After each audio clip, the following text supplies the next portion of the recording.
Good morning, everyone, and welcome to our first session of today. I'm Dr. Hannah Gore, Head of People at Crockerelli-Simmons, and I am absolutely delighted to welcome on stage Detlef and Sarah, who have come all this way from lovely Switzerland, to come talk to you today about changes and how we can form new habits to create new ways of change. So they've been working together now a few years, shall we say, just a few years, on lots of different innovations in this field. So it's going to be an informative and interactive session, and please make sure to save your questions for the end, and have a fantastic session. Over to you both. Thank you, Hannah. Okay, good morning, everybody. So my name's Sarah Nutt. And this is 1 minute of me, and so I've got a minute to explain my life and some of it with Detlef. So basically, as you can hear, I'm from England, but I've been living in Switzerland for the last 15 years in Zurich. And I'm kind of complicated because I spent my teenage years in the UK. I grew up in Hong Kong and Doha. So I love cities, I love exploring. You can see some of the places I visited. I have a family, so I have a very busy life, 3 children. My whole family is neurodiverse, but that is a whole other session which we won't go into. In my time, I like to watch a lot of films, especially British films. Reminds me of home, but generally things with a learning element to them. And it's the same with the books I read as well. You can see a couple of examples. Don't know if you can see that from here, but I like things where I can learn something new I've never heard about. My education and my work experience, I started off in psychology at the University of Portsmouth many, many years ago. I've continuously learned for the years that have followed, most recently doing a Master's in Digital Education at Leeds University, 100% online, which was fantastic. Worked for many companies, some of them are here. The last was Roche with Detlef. I started working with him almost 25 years ago. Say 20. Oh yeah, 19 years ago, working mainly as a learning development manager. And I was lucky enough recently, last year, to spend 6 months working intensely with Detlef, which is why I'm here. Lovely. Thank you, Sarah. Yes, we've been knowing each other for 19 years, and last year I got this call from my colleague, Sarah, and she said, is there a way that actually I could do an internship with you? And at the time she had 3 kids. And my wife was in the same situation. She did her master's, once the kids were grown up. And I thought, this is a wonderful opportunity to work with someone again. I used to work 19 years ago.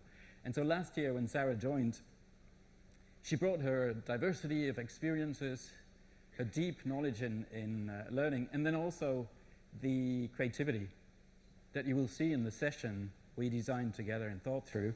And this is a representation of her. This is my minute. Sorry. Yeah, and it's going to be just a minute. So you see that I'm a little bit older than Sarah. You can definitely see that there's more information. Basically, I live in Switzerland. I came to Switzerland as a child. My soccer team is Swiss, even though I was born in Germany. And spent the first time really studying psychology. So I'm a work organization psychologist. I did focus on people in organizations and every topic related to that initially. Went into adult learning, found my love in it really. I worked as a consultant a few years until the 2000s when somebody said, you were always interested to go abroad. So he said, I know someone, and a week later I had a job in Ecuador. And I had no idea what I was doing. I didn't speak the language at the time, really, and it was a 2 years that really changed my life. My wife is from Ecuador.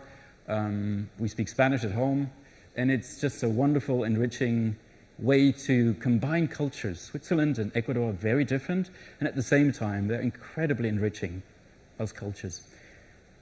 And so came back 2004, I joined Roche in Basel and spent the last 20 years really in different roles, partly in Basel in Switzerland. Then I moved into global roles quite quickly and spent 5 years in Silicon Valley, Genentech at the time. That influenced my thinking about learning in a way that innovation was added, design thinking was added, and I had just huge exposure to people who think differently about setting up learning and thinking about developing people's skills and knowledge.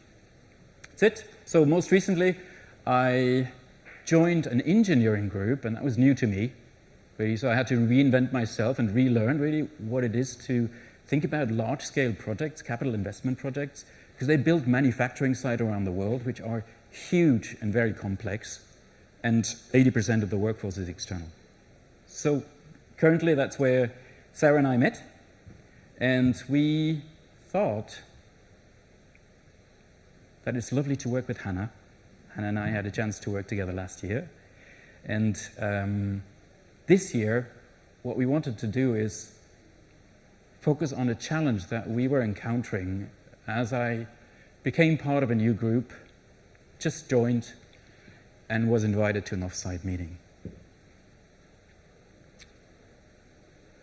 So when Sarah and I talked about habits, and you think about your daily habits, usually what people say is, L&D has to be part of big transformations. We have to change how we work, we have to change how we think, we have to change how we approach work itself. But really what this is about is a little bit different than big transformations. Sarah? Yeah, and what we're looking at was this campaign we created, and the basis, or the inspiration, I'd say, not the basis, the inspiration for it was Atomic Habits, the book by James Clear. And he said something along the lines of that success is basically the product of good habits, okay? So we didn't want to look, as Detlef said, about big transformation. We want to look really down at the detail of small habits. And so just to get started and to get into the right frame of mind, we wanted to ask you to think about habits. Because when people say habits, often people think of New Year's resolutions, failure, I'll start that habit again next year. But we want to think of it in terms of not just those, but also good habits. So I want you to spend just a moment thinking. Think of a habit you've tried to change recently over the last few years, and think, did you succeed at that habit change, or did you fail, and why? And then, when you've thought of it, I'd like you just to turn to somebody to your left, to your right, somebody behind you, and just share that habit. Go ahead. Grab someone you don't know next to you, think about this. One habit, something you do automatically. You don't even have to think about it, you just do it. But it's a constant in your daily life. Go ahead. We're over time already.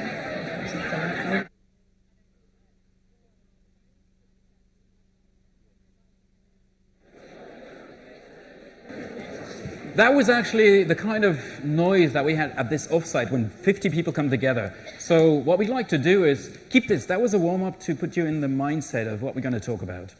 So the agenda. There's 3 bits to it. The first one is a bit theoretical. You know, why behavior patterns and why are they so important? How do you break them? How do you break something that you think is maybe not helping me right now in my day-to-day work anymore because it makes me less productive? David gave a great example where he actually has his routine as a rowing coach, where he always prepares his things, and it helps him just to have more capacity for other things.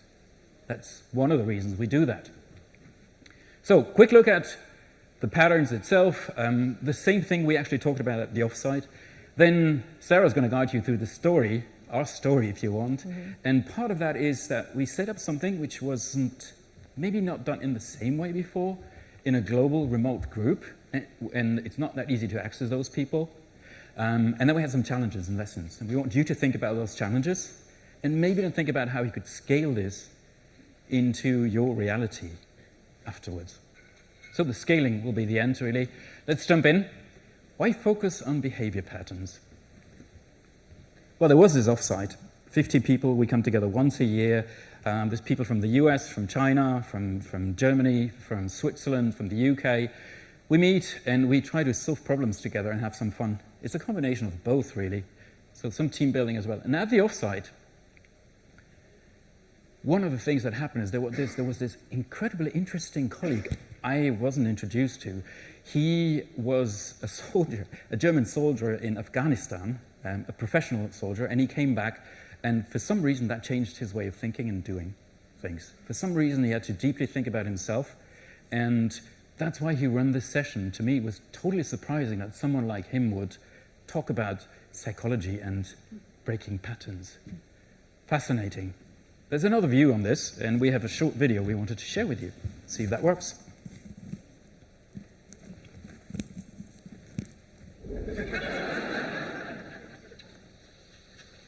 Good morning, handsome. Morning, Mom. It's me. Yes, it is, and you're so pretty in the morning. Your mom and I made you breakfast. Wow. So you guys are getting along? Yeah, I guess. We're very different people, Howard, so communication's a little tricky. Does he like the pancakes? He didn't try them yet! Is there any butter? It's butter-flavored syrup. So, what's the word? He wants butter! It's butter-flavored syrup. I just told him that!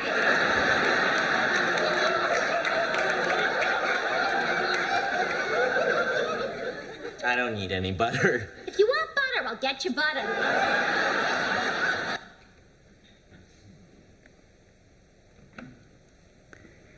Patterns can come from far back, really, even from childhood, and some of the things we go on having as adults, and they might be helpful many times because they're routines and they make our life easier. It's automated.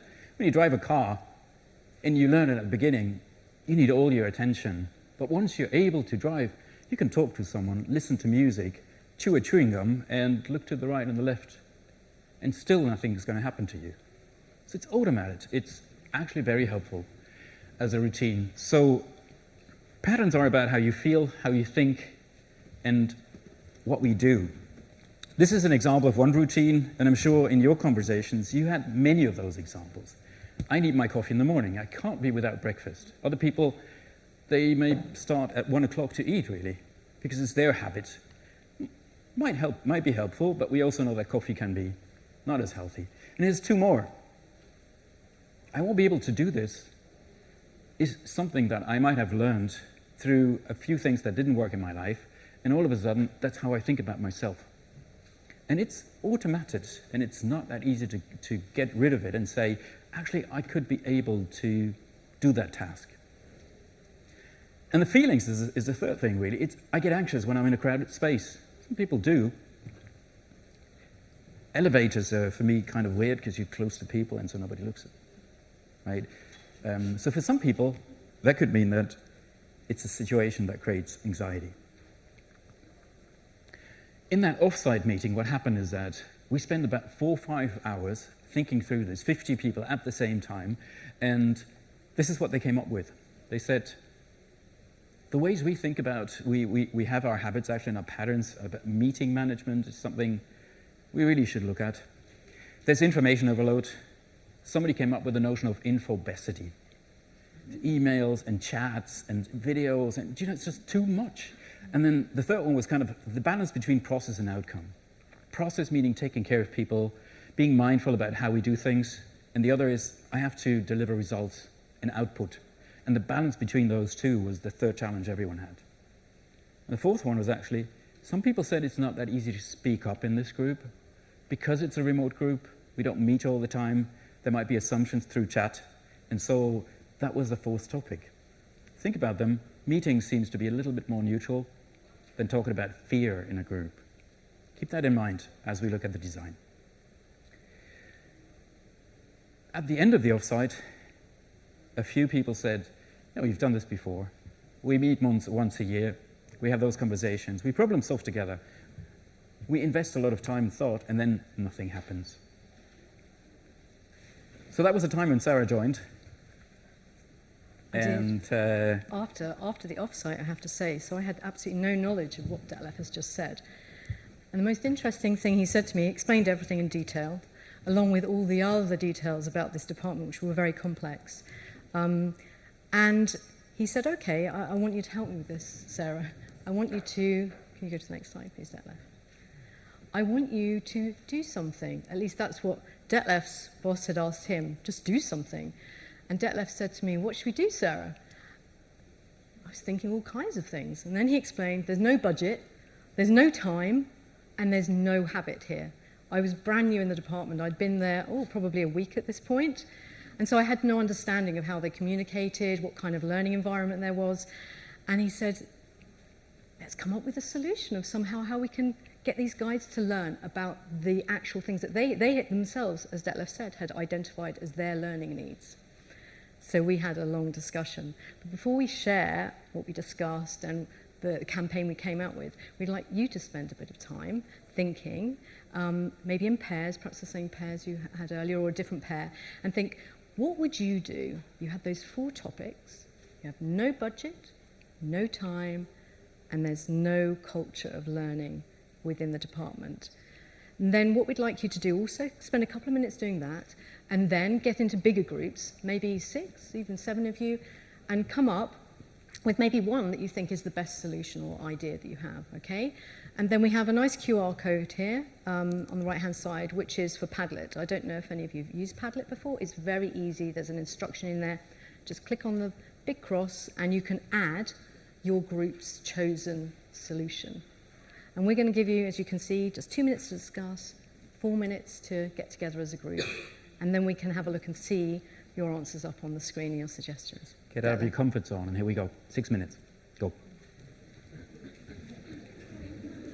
See, we're going to do the following. Just have a look at the Padlet, and then you can add a few thoughts that you've been discussing. Sarah, here we go.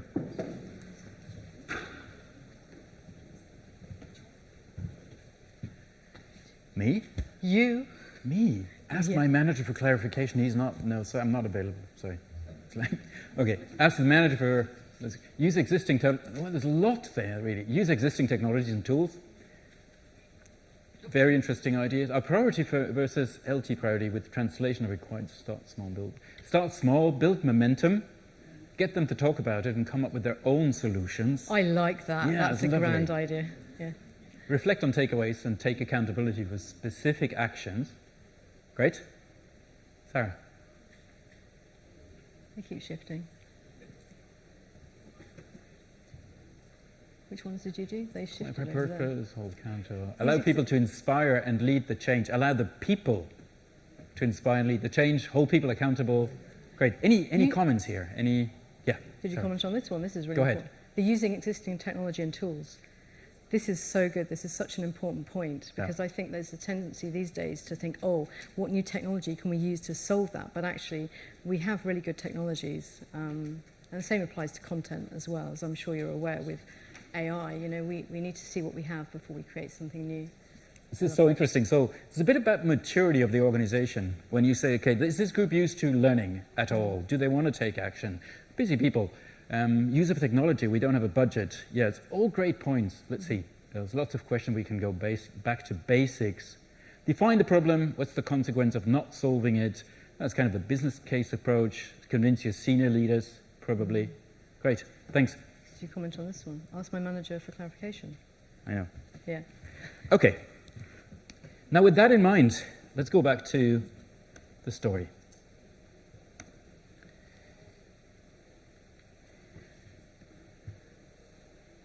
Gosh, we were sitting there and saying, okay, no budget, no time, global group, what the heck could we do with these 4 topics?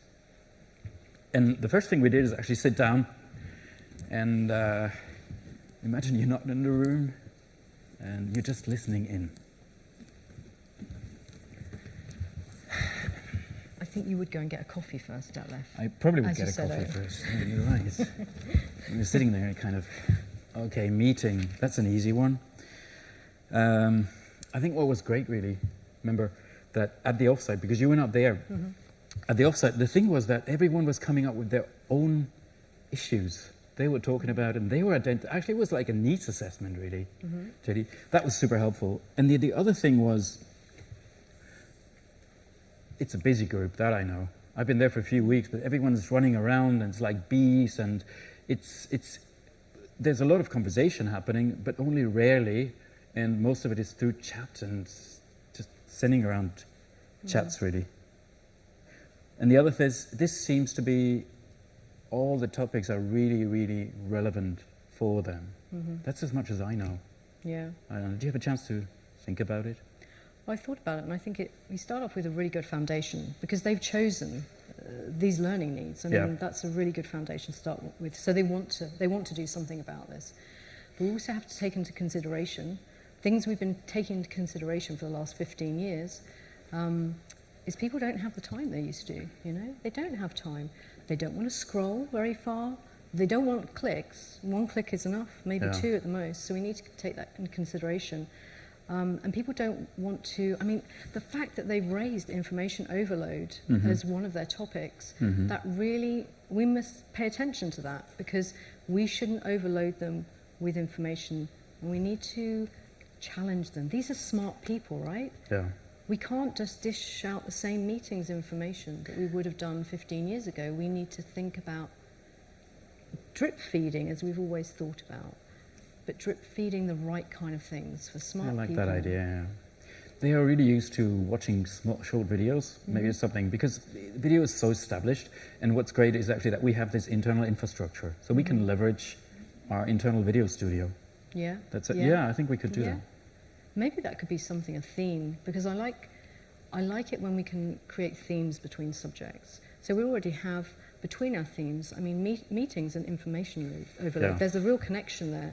And fear is very much connected to process versus outcome and what you choose. It's true. So we could maybe take some kind of storytelling element of videos every single week through it. Yeah. And get the people. We need stories from the people. They can learn from each other. That. They like have that. so much to share, right? And maybe Asia could help. You know, Yeah. there's one of the interns. He's really creative, and I know he has some capacity. So maybe you want to work with him. And, I mean, we should really. I mean, it's like we set up years ago, community of learning. As you said, they just chat with each other, right? There's no community. It's true. And the one thing I have seen, maybe what could be interesting is like the 4-4-4. Like we do this for 4 months and see what happens. Okay. We do it 4 times a month, like every week. Yeah. And it's 4 different topics. It's a 4-4-4. Okay. Yeah. That sounds like fun. Sorry, I have to go. Okay. Bye, Della. Bye. Yeah, that was about it at the time. What I didn't know at the time is really what Sarah did afterwards. And I recently discovered this when I looked through G Drive, basically. I found this, and it was a huge document. And what looks so simple, and you're going to see with examples, there was an incredible thought process behind it, where Sarah apparently sat down and thought through each of the topics and what it means and what the format might be. And you know, every aspect that we would, as learning professionals, think about with a thoughtfulness I honestly hadn't expected at the time, because we were busy. We had so many other projects. This is just one example of many. Sarah, you want to comment? I'll stay here. Good. It's okay. So yeah. Okay. So yeah, as Detlef said, behind the scenes was quite complex, because we still need to think about all the information we're going to share with people, but how much of that information is very important, and communication is very important. And so this is basically the first communication that we sent out before we had really created the first thing we were going to send out to them. And what we did was very important, was to make sure that they knew that we had listened to them. So we identified the fact that these were, in the orange boxes, meetings, information overload or infobesity, process versus outcome, and becoming fearless. These were the things they identified. It wasn't us going to them. And what was very important is also to remind them, because, I mean, when we were talking about this, it was August and the offsite was early summer sometime. So to remind them about the fact that they had to think about the fact they needed time. They needed to practice these things if any changes were going to come about. And also there needed to be a feedback loop of some kind, multiple feedback loops. And that was something we were going to design into what we were doing with them. And consistency, this was the most important thing. Consistency, small changes all the time. And going back to James Clear and pointing out to them that these were just small things. We weren't asking for a big change. It wasn't anything spectacular.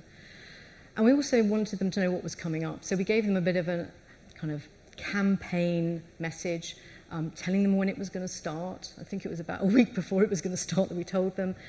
And also this idea that Detlef had said, the 4-4-4. So there was one theme per month, and it was going to last across 4 months. And every single week, there was going to be some kind of thing that went out to them. At the time, we called it a nudge, because we made some changes about what system we were going to use, but it was quite nice. They're going to get a nudge to think about their habits. And we were going to include things in whatever we were sending out that would allow them to practice and also allow them to share experiences. Can Can you go on to the next slide, please? That's good. I should have the clicker. This looks so simple. It really looks so simple. And I think that the magic word is consistency. If you think about good leadership, there's, okay, Jeff Bezos might not be as popular as he was years ago, but fact is, he also says consistency is critical, and so is in learning. Consistency, continue, particularly if you think about habits and how to change them. So yeah, you need a baseline. You know, a typical business, ROE, what's going to be the value of it. So this is the baseline. Think about you assessing now these 4 topics. From 1 to 5, meeting culture is manageable, information flow sufficient. What would you expect is the output at the beginning of the whole group? And it's important to say that this was sent out as a mentee in a meeting. So it wasn't something they had much time to think about. They had to think about it like this, yeah? Any guesses? 1. Higher, lower. 2. Okay. Yeah, that's what we probably would expect as a baseline. Sarah? Yeah, we did. It was surprising, actually, the results we got back. But it proved that what they'd asked for was what was needed, yes? And it gave us that level to start with, because with the consistency and the slow feed, everybody knows that habits aren't changed within 2 weeks, 4 weeks, 6 weeks. It's months and months. And so we needed to have something where we could look back. I mean, I was only there to support Detlef for 6 months. We had to have some kind of process where we could look back and see the small changes. So this was our starting point. Starting Pleased point, with this. baseline, exactly. At the same time, I was building a capability model for engineering, an area I was not familiar with. So I had to learn the language, the ways of working, the challenges these people have. And so there was, for me at the time, very little time, and Sarah stepped in, was leading the whole campaign. Let's see how she approached it. This is a quick intro. Can we give context around it, Detlef, though? Yeah, go ahead. Can I give a bit of context? Okay, so I was working with Azir, he's in his 20s, and it was wonderful to work with him. He's very creative. And we decided we needed to do something to market this campaign and get it off to a good start, yeah, because they're busy people. So we decided that humour was a good way to get people's attention, and hence this video that Detlef's going to show you. Hi, everyone. My name is Sarah. And I am Asier. We are really pleased to announce that the Breaking Patterns campaign is coming your way very soon. Thanks to the feedback that you gave at the June offsite, we have 4 great topics to explore together. We're going to think about them with an open and critical mind. We're going to share tips and also our experiences. James Clear is an author, and he wrote a great book called Atomic Habits. Atomic Habits? Oh yes, the one that said that the quality of our lives depends on the quality of our habits. Yeah. And he also said that if we keep the same habits, we'll end up with the same results. So with better habits, anything is possible. So the idea is that together we're going to try to make small changes over time, with consistency and with patience, and we'll see what happens. So the first topic for the Breaking Patterns campaign is meetings. And the week commencing the 9th of September, you will receive your first instalment. And in that, you will see videos from your colleagues, there'll be quotes, there'll be questions, and also tips and other links that you can explore. So, let's get breaking patterns, let's get making new ones, and we'll see what's possible. We look forward to your comments. Thumbs up, thumbs down. We will very much appreciate it. Bye for now. Bye. What's lovely about this is that young people, when you expose them and you say, you can't do this, they expose themselves as well. They take responsibility and they just step in. Even for the most senior people sometimes, this is uncomfortable to be in front of a camera particularly and then expose yourself to a global group. You don't even know everyone in different parts of the world. So, thanks, Sarah. So yeah, this was the intro, and then week by week, here's the nudge idea, Sarah. Okay, so we had our restraints in that we said people didn't want to scroll, so it had to be a 1 page, basically. This is a PDF. And we needed things people could click on, just 1 click, and they would get to a video or something else, some other information. So we were sticking to this idea that people don't have time to look for information. Also, it was Maybe a bit louder? Okay.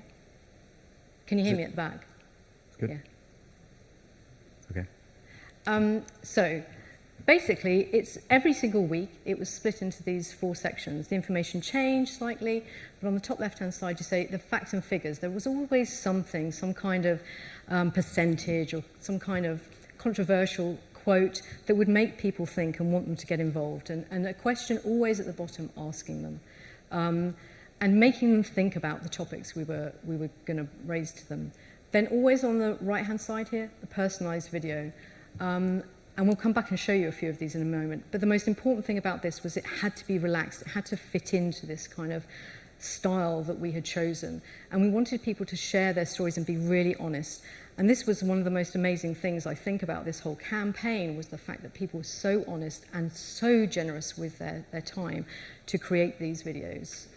We always had reflective questions, and this was a really interesting thing. Detlef and I, we talked every week about these things that went out.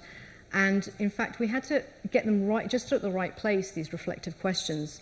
I was probably at the beginning a little bit more kind of tough with my questions and maybe a little bit with an audience I wasn't so sure of. So it was great to have Detlef there to actually think about those questions and maybe try to think how people are going to be receiving those questions and really hit it on target, to encourage them to think about things, but not make them feel like they were doing things wrong, which is hard because they were asking for help, yeah? And always tips and resources. There was often a list of bullet-pointed ideas that people could refer to, but then always a link where they can go into deeper information if they had time, which I suspect a lot of them didn't. And then also here you can see there's another video. This was just a YouTube link to a video. And we really tried to find resources, especially videos, that would get them thinking outside of their corporate world, outside of their engineering world. And this example here was actually about baseball and how coaches in baseball manage meetings and the fact that they only have a limited amount of time. And people really appreciated this because it got them to think outside of their zone, their world, and to think about how they can break the habit. No prior experience. Nothing expected. The ideas came from themselves, and yes, they had a little storyboard as an example, but just to think through it and then put themselves in front of the camera and inspire others. And week by week, we were observing the reactions. And I have to say, after the first 3 weeks, I became nervous. But I want to show you examples of how people initially reacted. Can I just add in there, Detlef? Detlef was nervous after the first reaction. We were happy, Azir and I were happy with 5 emoji responses. Detlef is very nervous. Yeah. So yeah. Great tips. I second them all. I started to apply them also a while ago because of Robert's reason. Robert is the global head of master planning. He has a huge amount of experience in building big construction sites, really in thinking that through, and he put himself out there. And then even the generic stuff that we created, apparently, for some reason, started inspire some of the people in the group, but we didn't know exactly who and how many. Next one. A few weeks later, same thing. Keep this short, but Sarah. Yeah. It's the same thing as you see, same pattern, so people feel they know what's coming, but every single week, the facts on the left-hand side, they would have to be relevant. They've got to be relevant to the topic. They've got to be contextual, which is what the stories gave. People have got to be able to take that meeting information that we're giving them here and in the bullet points and put it into their world. And that's what their colleagues do with these stories. They're really honest stories. And also they have to be actionable. So they've got to give them something to do. And that's often, like, for example, you see the thing down here, what would you change today? Just making people think, what can I do with this information that they've given me? And again, each week, the feedback got a little bit different because it started, as we just showed you, with just comments about what they thought, how their colleague did, or a comment about what they liked. But then... Yeah. Quick example again. This one a bit shorter, yeah, in the interest of time.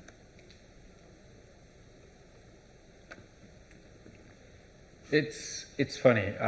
Over time, you get a sense of how good a meeting was or how effective it was. Okay, if you're satisfied, if the others enjoyed it, if you got the right outcomes for the meeting, it's a feeling on the one hand, but you can probably base it on some of your observations when you participate in the meeting. What seems critical to me is the follow-up of the meetings. And so, yeah, we might have an action log or an action list, and we might have many of those action lists, and sometimes there's consistency in the tools we're using and in the way we're actually disciplined in following up on those actions. And for me, that is one of the most critical aspects in changing behavior or looking at my own patterns or habits, is really have consistency in the tool I'm using, and consistency in the follow-up, and consistency in making sure that we all hold each other accountable for taking that one action. Maybe not. That's it. Just to give you a sense. Can I just... Yeah, go ahead. The point I didn't make actually was we gave the people who were doing the videos, we said it cannot be more than 90 seconds. So between 60 and 90 seconds, which is actually quite hard to do. I don't know if anybody's ever tried to do that. It's very difficult to get over what you want to say, but they did a really good job. And so we ended up with something that people wouldn't mind to click on, because what's 90 seconds? Last example, because we have actually 2 videos together, but it's so appealing to see how, yeah, just watch. Because reactions, by the way, you know, all of a sudden people would give comments in the chat that we were using, bottom up, on actions they were taking. And I have to say, after 3 weeks, I was like, this is not going to work. Yeah, there's little reactions, a bit of emojis, but how do you know if actually there's any impact? But people started to take actions, and they shared it with others, and they made it public. And that was really, really encouraging. And then one of our colleagues exposed himself in a way that I found incredibly impressive. Yeah. Sorry. It's really raw honesty, yeah? He's in a very senior position, and he felt comfortable enough to do that, enough to share with his colleagues. And in fact, it wasn't just that, okay, he shared that information. He then, in the next video, explained to everybody what his solution was and how he found a way ahead where he wasn't feeling bad inside. And actually, as we said, there's no budget. This videoing was just me, him, and a green screen. And yet, the feedback got even better. You can see there, very courageous, and it is. And you make one point, which was we observed an evolution of actually how people were reacting on initially just some awareness and some doubt, maybe a bit skeptics, because it's a group that's not together, it's global, it's across 10 different sites, really, and so the one way to connect is actually through upwards chat, sharing of information. So you can see what's happening here. This is the last example we're going to skip, and what we'd like to do now is have a quick look at the design elements behind it. Looks simple, and I'm sure you produced videos yourself, but really the idea was to make it consistent. And what you see here is actually the thought process of how we step-by-step designed the whole thing over a period of 4 months to see if we can have any impact. Off-site meeting, take up the information, needs assessment done by the people themselves, do a baseline assessment to see if there's any progress after 4 months, start with an idea, really. That was the nudges, put them together, think through them carefully, engage people, put them in front of a camera, but load it also with the practices from the people, through the people, as role models. And the more senior, the more they would expose themselves and be vulnerable themselves. I think that is something that can be extremely powerful. You see the idea, at the end it was about the feedback loops. Not just the architecture of one by one, consistent, but actually working with the feedback that we got bottom up, working with the chat comments, and building it into the sharing of the learnings people share with us in group meetings. Mm-hmm.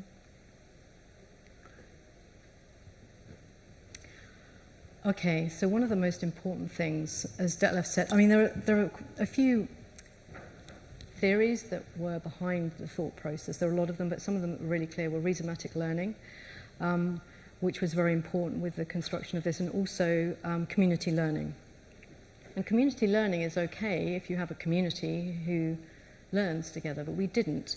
And so it was very important, as you can see on the left-hand side, to make sure that every single week, every time we were sending something out, that it was an engaging message to them every single week to try and hook them in, to get them to click and to look on the link. And we also had to get involvement from the more senior leaders within the group. We used a few plants. Detlef kindly got their support.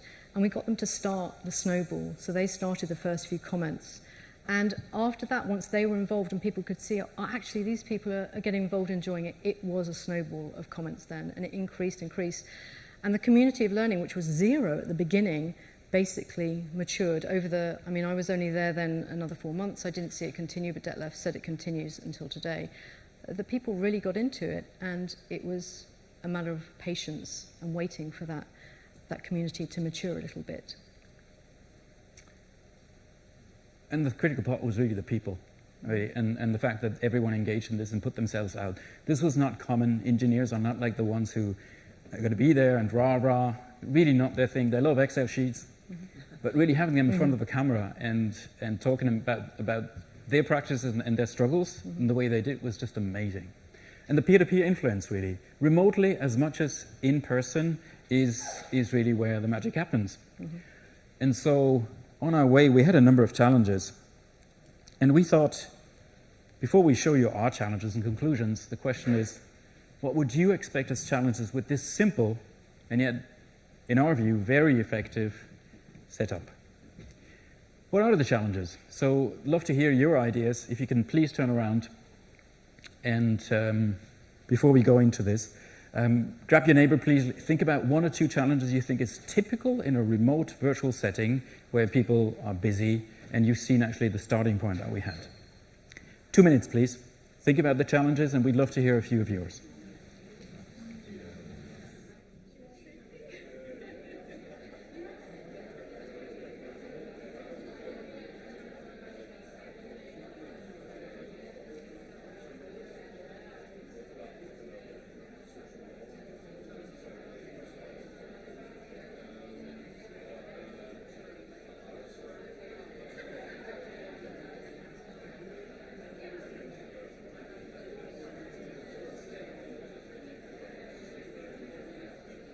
Product. Yes. Yeah? Yes. I don't think we don't have time for that other activities, so we stop. We don't. The challenge at the end, no, that's fine. Okay, Well, look, guys, we've got just to give you some hints. The one hint I want to give you is actually, we knew that the product is really good. This simple tips and video and putting someone out and then having some reflection questions and some action specifically, we knew that works. After weeks and weeks and weeks of testing, we knew it works, and there was more and more traction, and people were reacting, and they were sharing their actions. So the challenges were a lot about social and tech. Focus on that in your conversations. Social engineering and the technology itself. Go ahead. So 8 minutes. What I'll do, 1:15. Yes. That's the moment. I'll just flash my hand so you know it's... Okay. 1:15, I'll flash my hand so you know we've got 10 minutes. You can try to flash, yeah. I know you will. I'm like the kid. No. Honestly, I'm joking. I'm sorry. Thanks, Andrew. It's funny. So sorry, what do you want to do? That was a bit long. Oh, We just do the. We've got to. this is just a summary. Yes, they're quick. That we've already spoken about. We need to talk about this.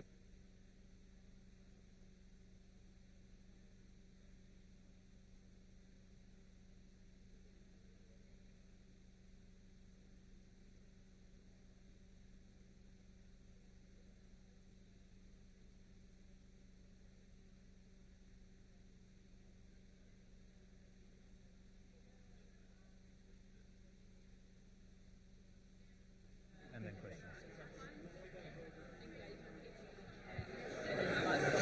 And the reference. Is not.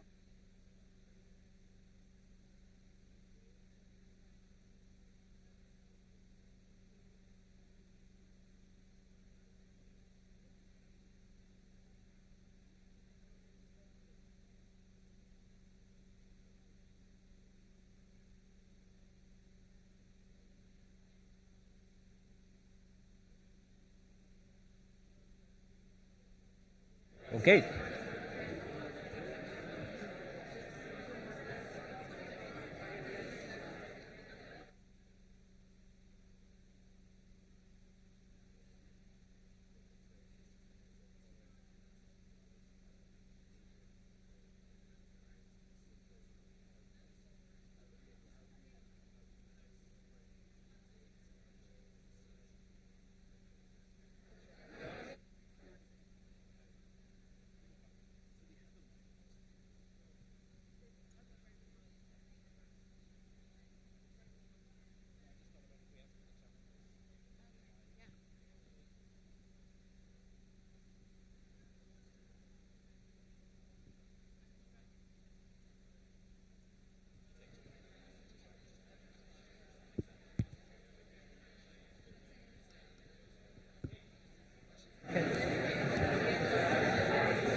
Okay. Give us your 3 top challenges you would expect in this environment that are not that easy to solve. Anything. Just, we're not going to use the mics for this, for the Q&A afterwards, yes, but shout out, yeah. What about those who didn't participate? What did they really think? Yeah. How to find out, even, what they think. That's a really good point. What about you? Psychological safety.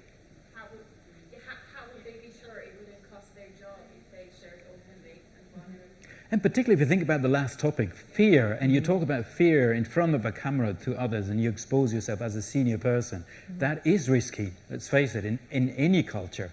The safest one and as much as psychological safety you might have in a group.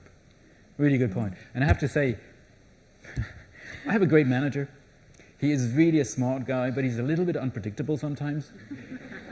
And so I wasn't sure if this is, this is going to be, but it was good. That was a good thing. Okay, in the back maybe, one. Anyone? Gentlemen, ladies? Yeah. We were talking about the actual, the chat functionality and the overlap between social and tech. So getting people to engage in an actual chat, because it's often best to try and get conversations to happen where they already happen within an organisation. But when it's a large organisation, different functions, the conversations happen in different places. So maybe, in one area that happens on Slack, another area in Teams, another area it's very email driven, and when you're a centralised team trying to present the social aspect in such a way that gets engagement across different teams It's such a brilliant point, really. It couldn't be, there's so many subcultures and how people used to in groups develop their own ways of doing and habits of communicating. So we have Google, so Google Chat, and Roche, 6 years ago we moved into bottom-up empowerment, really.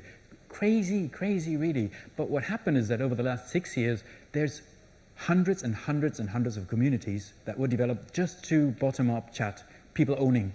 Incredible. AI, there's 3,000 people in one chat and they're exchanging use cases every day. I know. But the point is, these people were not used to it. They were not using this chat. And yeah, it was a challenge to actually make them pay attention. Really good point. 2 more, yeah. So I think often with programs there's kind of like an initial enthusiasm, and you often get like initial kind of chats and Yeah. kind of enthusiasm, but like this is obviously like over 4 months.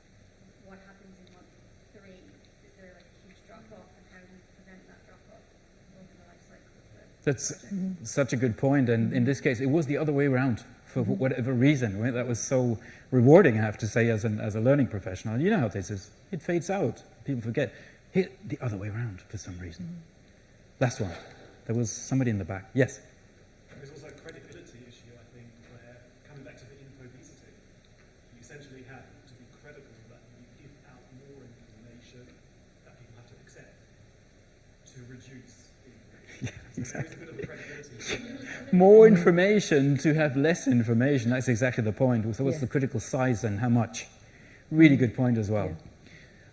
Sarah's going to guide you through some of our learnings really at the time very quickly, and then we want to conclude and give time for Q&A.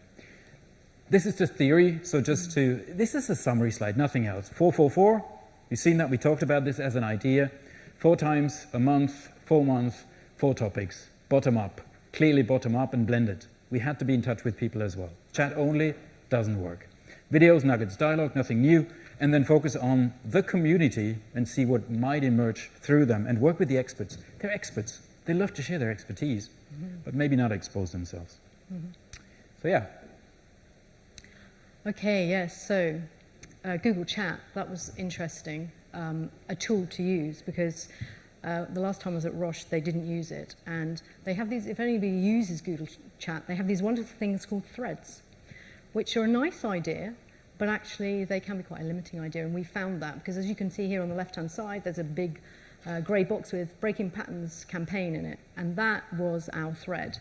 And unless people signed up to that thread, they wouldn't see anything that went on in there. So we had a real problem with actually having a bit of focus and a bit of visibility. It was quite difficult. And so we also, that's another reason why I said earlier, we need to make sure that every single message we sent out was a really engaging message with a hook and made people want to go and see what colleague was there videoing next. Or Can you go to the next slide, please, Detlef? Oop, Oh, sorry. one back. Okay, yes, and here's just another example. And you can see, look how many emojis. What date was that? That was in September, so that was the second month. And we already had quite a few, that was quite a few emojis for us, but maybe not for some people, but it was good, it was getting along there. And the most important thing was the chat was not enough. Okay, as somebody mentioned, how do you know if people are dropping off? Well, we made sure we were in every meeting. So the group meetings, we went along, we told people what was coming up next. We did a Menti, as Detlef showed earlier, and we really just kept the engagement there, making sure they didn't forget about us and they didn't forget about the chat. And also what you certainly have tried yourself is use existing structures. Don't invent an additional one where people have to take time, actually. They have their group meeting. We would just tap into that and be part of the agenda. And that worked very well. And so this is how we wrapped up. Okay, so just a list of some of our success indicators, but we've talked about some of them about the chat. Yeah, it worked really well. And people started talking about things. We would talk to them whenever we saw them, so corridor chat's very important. There were lots of informal comments. They were really, you could see the pride people had in their colleagues for their courage, their honesty, and it was a nice thing to witness, this community growing. It was really quite a sweet moment for both of us, wasn't it? And the feedback was great, personally, to both of us. And we also, this is quite an interesting moment for us. So myself and Azia, we thought, well, how do we, it's coming up to the last before fear. How do we get them engaged at the group meeting? We want to do something different. Let's see if people are actually paying attention to the little bits of information that we're sharing with them or actually clicking on the videos. So we thought we'd do a quiz, and we thought, oh, well, let's use Kahoot. That's pretty professional-ish, right? Nope. Apparently we couldn't, without a license, we couldn't use Kahoot. And the next thing we could use was Bluekit. So we turned up to a group meeting with an animal quiz. And it was one of those risky moments. We didn't know if it was going to work. And it really worked. They got into it, and what was wonderful to see was the fact that they actually had learnt the things we had shared with them. They did really well, and they were so competitive about it. It was surprising. You were surprised. I was surprised. It was We were really surprised. And the most surprising thing was this. Yeah. We thought maybe he had cheated. But he had no access. But actually he gave feedback all the way through. Detlef's boss gave really good feedback, and he won the quiz. It's crazy. You wouldn't think that somebody pays attention because he's busy. He's in charge of capital investment, which is huge investments, really. And yet he paid attention to every topic and won the quiz. That was really surprising and encouraging. We did a Mentimeter at the end. And what you see here is actually the evolution of the baseline. First, some of the topics, just to give you a sense of the fact that we did measure and try to find out, what the impact was beyond the feedback we got from people. We have to wrap up. So this is some evidence. We had more evidence. And the most important evidence, not the only one, of course, was this. 4 months later, actually as part of my performance review, our global head made this comment. And I was thrilled to see this and shared it with Sarah because it was so... I didn't even know that he thought about it this way. But it was a way actually to engaging people in a way that this group, at least, in this setting, had not experienced before. Doesn't mean it's always going to work, but we want to leave you with that challenge. Maybe it works in your setting. And so we wanted to leave you with this thought of what you've seen, the simplicity in it, the design elements, the thoughtfulness, hopefully, that you've seen, and a bit of risk-taking as well in this. What would you do, and how would that look like if you scaled it in your environment? Because most of it is virtual today, or blended, or hybrid, and so we're in that situation to think about it differently, and beyond classroom, and beyond training. With that, we leave you with some recommendations. So there's a few books. You find this in the slides, but more interestingly is this.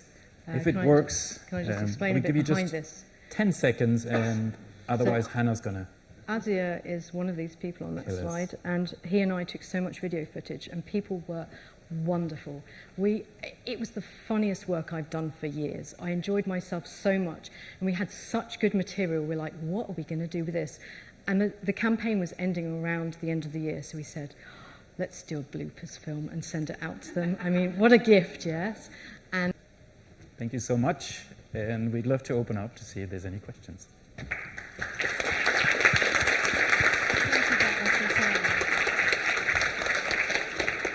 Right, so it's time for questions. Does anyone have any questions at all? Raising that, straight up. Comments or thoughts?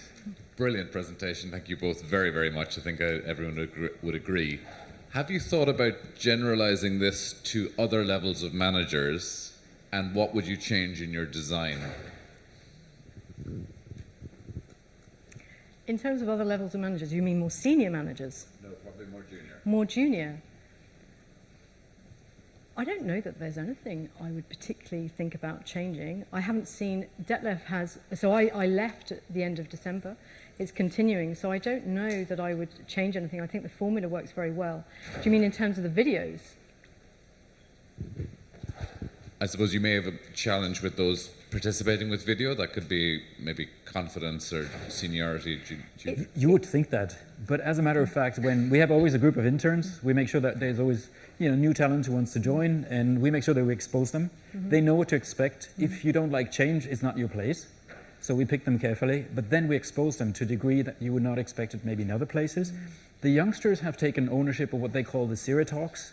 They run this themselves. It's like a lessons learned a little bit. They came up with storytelling. They put themselves in front of video cameras. It's quite amazing, I have to say. So I do think you can translate it to different generations and different ages and different target audiences. There's powerful learning in this. Thank you. Yeah. Thank you so much. And in fact, can I just say on that point, that out of all the people I asked, only one person said they didn't have time to do it, and that perhaps they didn't feel comfortable doing it. But that's just one. And in fact, Azir is, he's he was an intern at the same time, and he still felt comfortable. So, yeah, I think it's how you support them through it, because I don't think we mentioned this enough, but actually we gave them a lot of support in terms of structure and really supporting them to do it. So. And I just know that if you put senior people in front of cameras and they're not used to it, they're the most ones who freak out. So you really have to work with them and temper, their comfort level. Yeah. There's a question over here. Hi. Yeah, comment. First of all, thank you so much for this presentation. It was absolutely wonderful and really inspiring. So this is really exciting for me. My question is, what I found really interesting in the overall project is just both the positivity but also the vulnerability that came out from everybody who was participating. And what was going through the back of my mind was there anything specific that you were doing that sort of prevented it from descending into, say, a complaining fest?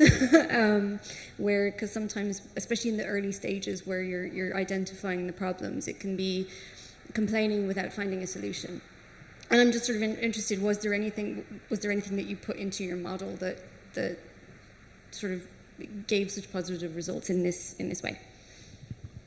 It's interesting you should ask that question. In terms of the videos, I think it's a mindset and how we approached it, and the storytelling approach and telling them about this is your story. Some of them actually did go down the line, because you can. These are things that they've identified are problems, so you can go down this route. And some of them, when they answered, actually started going down this route and stopped themselves, interestingly, and said, wait a minute, I'm complaining. This is a video going out. I need to think of it from the other side. And they did. But yeah, it's something we did have in the back of our minds. And of course, with the chat as well. You have to be very careful, but everything was positive. But maybe at a point it gets where you have to think about how people are responding. In general, I think this mindset or the attitude you actually put towards people when you work with them and invite them to be part of this and make it theirs is what makes all the difference. And then it's not good or bad. This is how you frame it as well. That makes it much easier for people to tap into this and say, I'm going to do this as well. And then the social proof others have done it, it's fine. Thank you. Another question over here. Thank you for everything. I also have a question regarding the videos. How did you identify the people who were doing the videos? Or how did you invite them, as you said? I think, if I remember back, the way we chose them was, first of all, they had to be in Basel. And it's not just a Basel office in Switzerland, it's a global group. So we were restricted at first with that, so they had to be in Basel. And then we decided we needed a mixture of people from different groups. it would have been very easy for us just to choose all the people in our group and, you know, easy contacts, but we spread out, so to make sure that then we would engage more of the community. But it is an interesting topic that we had thought about going forward. How would we make sure that we engage everybody outside of Basel? But luckily, the structure of the organisation allowed us to do that in the beginning. So going back to this question, when we then go to different levels, that would then add that complexity of how do we choose people? How do we remotely video people and make it just the same and keep the Maybe same two thoughts here element? in addition. One is when you interact with people, you get a sense of how they are. You get a sense of, do they put themselves out, or do they have a critical mind? How do they come across with other people as well? So this is one way, actually. It's you using your own observations and feedback to approach people and say, well, maybe that person could. It's the one. The other one is if you have people on site is much easier.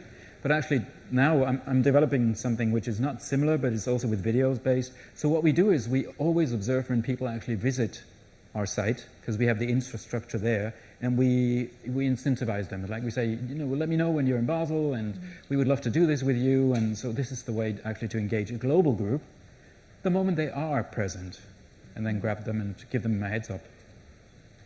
Yeah. Perfect, thank you. I know there's probably a couple of other people in the room that got questions, and Detlef and Sarah are always open to a little bit of social online stalking. So if you want to track them down at some point during the conference or online, please do, because you probably have some reflective moments and then want to chat about changing habits and other people's habits moving forward. But I'd like to thank you all for coming, and of course to Detlef and Sarah for such an insightful presentation. Thank you, everyone. Thank you.